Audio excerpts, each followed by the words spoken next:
한일 관계가 1965년 국교 정상화 이후 최악이라는 평가에 이견이 없어 보입니다. 시민사회에서는 전에 없는 강도로 일본 제품 불매 운동이 벌어지고 있고 정부도 경제적 상응 조치를 포함한 전방위 대응에 나섰습니다.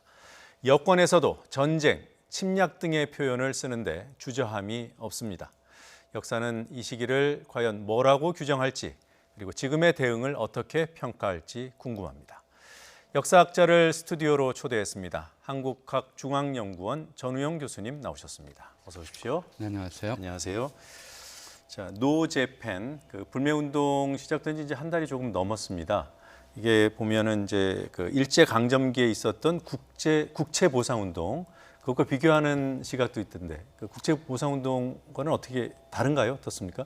일제 강점기가 아니고 네. 일제 강점 직전이죠. 직전이죠. 예, 네, 1907년부터 일어났었고요. 일본이 1905년 울산의계약 또 1907년 정미 7조약을 통해서 한국의 주권을 하나하나 빼앗아가는 상황에서 당시의 나라는 대한제국이었어요. 고종과 순종의 나라였죠. 일반 백성은 나라의 주권이 없었습니다.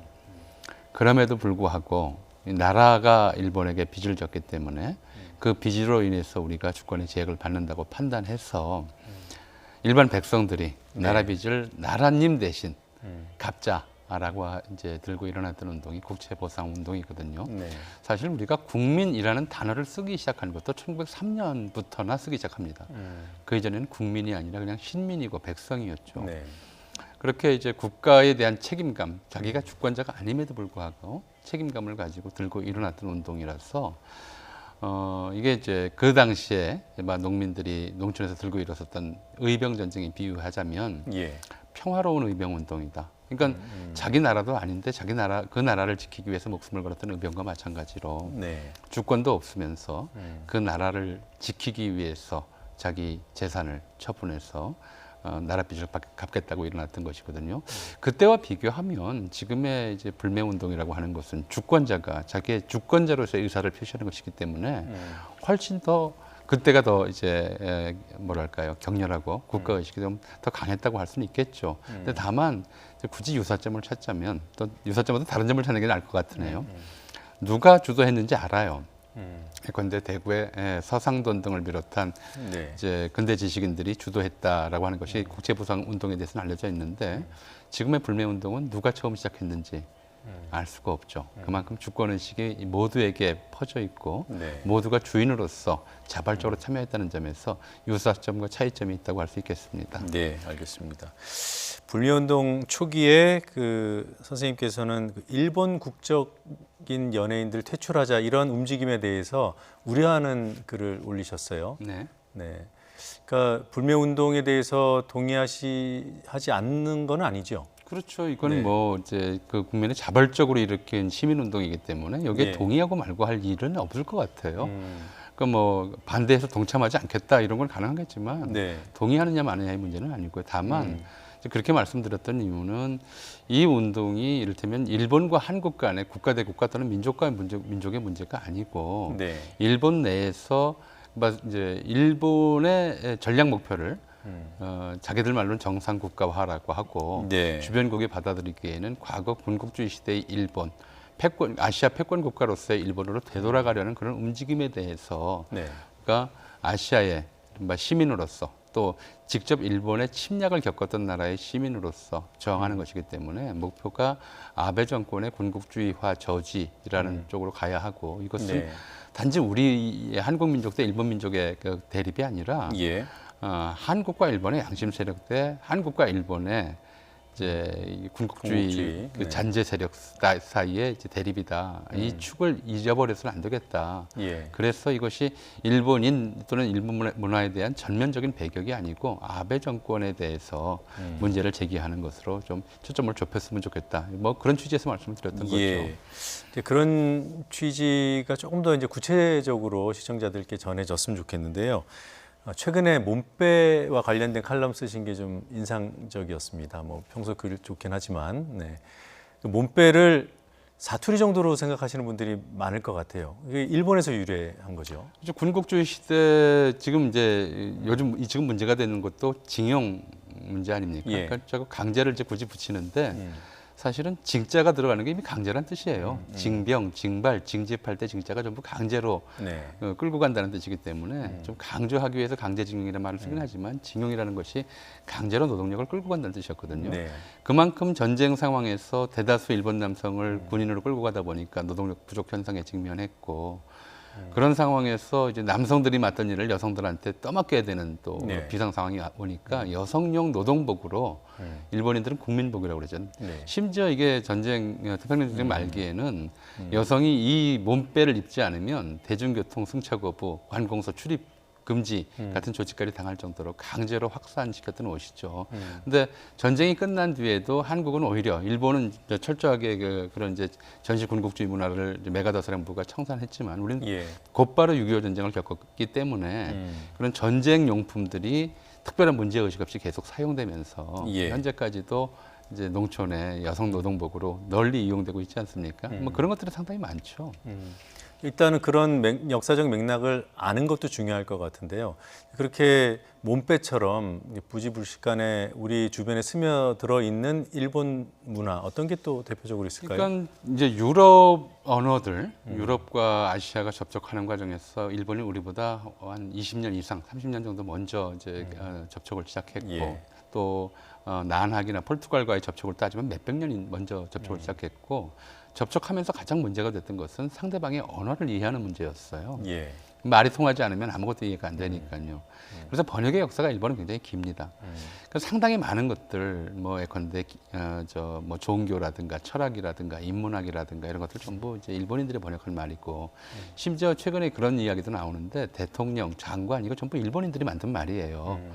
그러니까 그런 건 뭐 우리가 안 쓸 수가 없어요. 다만 이제 어떤 단어들의 경우에는 일부 단어들의 경우에는 그것이 단지 서양 언어의 한자식 번역이 아니라 일본의 종교적 예. 속성이 깊이 배어 있는 용어들이 있거든요. 그런 것들은 우리가 좀 조사해서 언론에서라도 그런 것들을 조사해서 알려주는 시도가 필요할 것 같아요. 대표적으로 예를 들어서 지금 우리가 쓰고 있는 호국 영령 이게 우리는 이제 귀신은 돌아가면 사람이 죽으면 제사 지내고 감사드리는 것으로 그동안 나라를 위해서 일했다면 그걸로 끝나는데 이 무슨 뜻이냐면 나라를 지켜주는 영명한 귀신, 영험한 귀신이란 뜻이거든요. 이게 일본 야스쿠니 신사에 모셔놓은 이 귀신들이 일본의 호국 영령들이에요. 네. 이건 우리가 쓰지 않던 개념인데 일본 건국주의 시대에 만들어져서 한국인들 사이에 익숙해진 개념이었고요. 예를 들어 내신성적, 내신이라고 하는 것도 이제 나중에 네. 일본이 이른바 황국시민화 정책을 감행할 때 상급 예. 학교 진학할 때 학생들의 사상을 검증하기 위해서 네. 학교 쪽에 내밀하게 그 사상 정황을 보고하도록 한 게 있었어요. 예. 그게 내신이라는 이름으로 자리 잡아서 아직까지 쓰이고 아. 있거든요. 근데 그런 용어들 같은 경우는 좀 조사해서 우리가 원래 담겨 있는 좀 철학이나 사상이 무엇인지 짚고 넘어갈 필요는 있겠죠. 예. 그리고 저희가 이제 한국인을 가리켜서 냄비 근성이 강하다 이런 표현을 쓰잖아요. 그 냄비 근성이 일본인이 한국인을 비하하면서 주입한 그런 말이다라는 견해가 있던데 맞나요? 뭐 그렇다기보다는 네. 이제 저도 찾아봤어요. 네. 찾아봤더니 1980년대 말부터 쓰이기 시작했고요. 한국인들에 대해서. 그 전까지는 뭐 한국인들 느리다 또는 바쁘다 바빠 같은 이야기들이 가끔씩 나왔었는데 냄비라는 단어 자체가 원래 우리나라에 있던 조리도구는 아니에요. 네. 우리는 이제 군용 조리도구로 쟁개비라고 하는 걸 썼고요. 일본에서 이것이 처음 도입되었을 때는 그거랑 좀 용도가 비슷하다고 해서 예. 외쟁기비라고 불렀다가 원래 일본어로는 이것이 나베거든요. 나베지요. 예, 네. 나베 요리 이름으로 많이 잘못 알고 계신데 나베는 이제 타바코가 단바고를 거쳐서 담배가 된 것처럼 나베도 처음에 들어왔을 때는 남배 또 한동안은 남비라고 썼어요. 네. 70년대까지는 아마 표준어가 남비였을 네. 거예요. 네. 그랬다가 다시 또 말이 변해서 냄비가 된 거거든요. 근데 한국 조리도구는 아니었고 한국인들은 뭐 60년대, 70년대까지도 자기들의 기질이 뭐 이건 이제 저는 이런 그 민족성, 민족 기질이라는 단어 자체가 꼭 적합하지는 않다고 보는 편입니다만은 네. 은근과 끈기 또는 뭐 뚝배기 기질 이렇게 얘기를 해왔었어요. 네. 근데 이제 이런 식의 그러니까 민족성 기질을 붙여놓고 하는 문화 자체가 또는 관행 자체가 일제강점기에 한국인과 일본인을 비교하면서 만들어진 것들이었기 때문에 그런 것들을 부정적인 이제 민족성으로 스스로를 묘사하는 조금 전에도 이제 브리핑이 있었습니다만은 뭐 한국인은 뭐 저열하다든가 예. 한국인은 도덕성이 없다든가 이런 식의 사고 자체, 방식 자체가 네. 다분히 일본적이다. 이제 식민지 시대의 식민 통치자의 눈으로 또는 식민 통치자의 빌붙었던 식민지 엘리트의 눈으로 자민족을 보는 과정에서 나타나는 점 폄하다하다라고 할 수는 있겠죠. 네.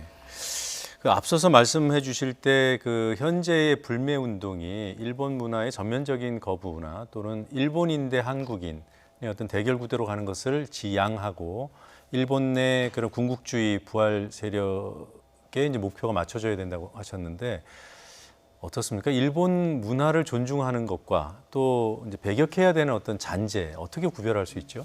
그러니까 일본 문화도 굉장히 길죠. 네. 길고 일본이 자기들 스스로는 그렇게 얘기를 해요.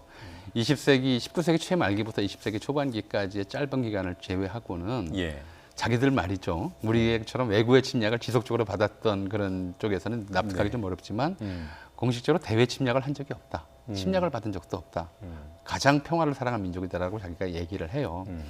근데 외국의 문제를 제외하는 일본이 이제 섬으로 고립돼 있었기 때문에 대외 활동들이 있기는 했지만 예. 국가 대 전쟁으로 나간 사람은 사실은 많지 않았죠. 20세기 전까지. 네. 그렇게 놓고 보자면 일본이 가지고 있는 그런 이제 전통적인 문화 요소 전체가 문제가 아니라 예.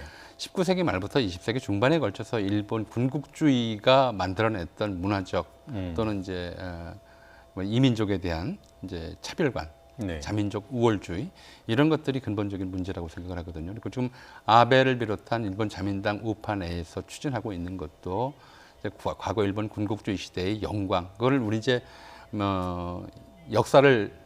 역사로서 이제 그 시대를 거쳐온 사람들이 볼 때는 일본이 전쟁 범죄를 저질렀고 침략 과정에서 주변 민족들에게 씻을 수 없는 상처와 아픔을 주었고 네. 그러니 반성해라라고 요구하는데 일본의 우파들은 그것을 반성의 문제로 생각하는 것이 아니라 거꾸로 우리로서는 가장 자랑스러웠던 시대였다. 일본이 가장 영광스러웠던 시대였다로 거꾸로 기억하고 반성을 예. 하지 않겠다. 그러니까 반성하는 역사관을 스스로 자학사관이라고 표현하기 시작한 지 한 30년 가까이 됐어요. 그래서 그 자학사관 극복 뒤이어서 일본을 정상국가화 이런 얘기를 하면서 자연스럽게 일본인들이 꺼내드는 것이 군국주의 시대의 이 사고방식이거든요. 네. 그게 지금 나타나고 있는 혐한 의식이고 일본 내에서 일본 민족 우월 의식이고 그러니까 이것에 대한 대응이 중요한 것이죠. 그러니까 우리가 어떻게 구별할 것이냐?